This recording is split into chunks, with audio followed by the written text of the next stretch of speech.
Abi, thanks so much for chatting to us today, and it's a real full circle moment for you coming back to Celtic, and back in January, this is where it all started for you. How have you settled back in?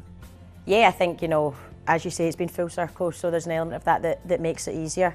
Familiar faces at club and obviously just being back where I grew up, so I think it's a fairy tale if I look at it, and I've made no sort of illusions throughout my career that I support Celtic and I'd love to play here again, so I'm just a fan that got to achieve that, so I don't take it for granted at all. There's so much that's changed. I left here when I was 17, so that was way before sort of professional football started, and obviously the club has just went from strength to strength, so many changes from players to facilities to kit.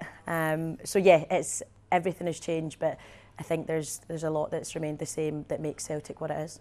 You were at Bristol City for 6 years. You achieved success there. What swayed your decision to come back to Celtic? It was a really difficult decision, and I think you could probably tell that with my departure. And it was difficult to leave, but it wasn't difficult knowing that I was coming here. And I think when I look over my time at Bristol, it was obviously 6 years, as you say, and I achieved a lot. We had highs and we had lows as well. But I grew up as a person massively, and I developed as a player. So I think there comes a time, and it's difficult in football to know when the right time is to move on. And I think I got that spot on. I was probably worried of leaving too early and not achieving what I wanted and leaving the club in a better place. But I was also scared of overstaying my welcome, and I think everything just fell into place. And as a Celtic fan, when the opportunity comes to come back here, and it was my dream ever since I left to come back and make a return, that you can't say no to it.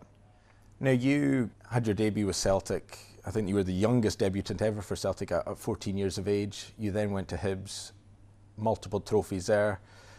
You were Golden Boot winner twice as well at Hibs. That was so early on in your career. What does that do to a player, as a young player?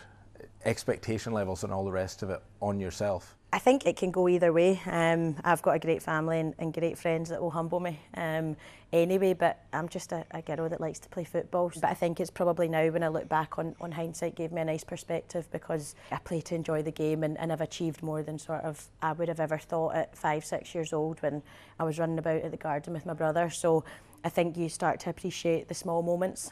Again, that's sort of reiterated when you have low moments in football, or you have injuries.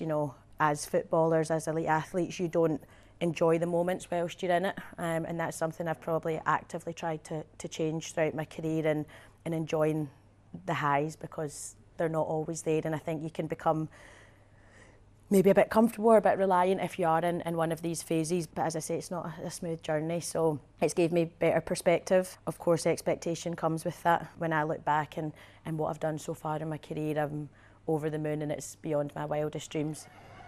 The level here in Scotland now, has it changed massively? Have you noticed that jump? Yes, it's massive.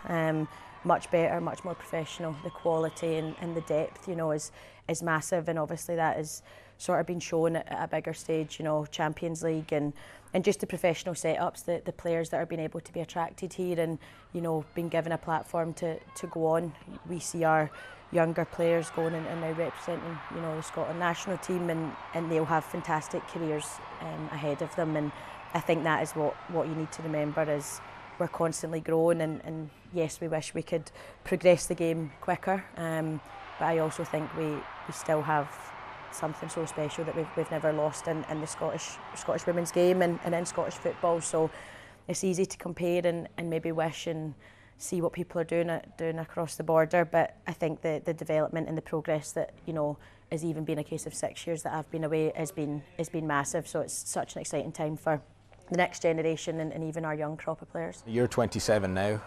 Some would say that's edging towards the peak of your career. How are you at the moment within yourself, and also what do you expect from yourself in the years to come?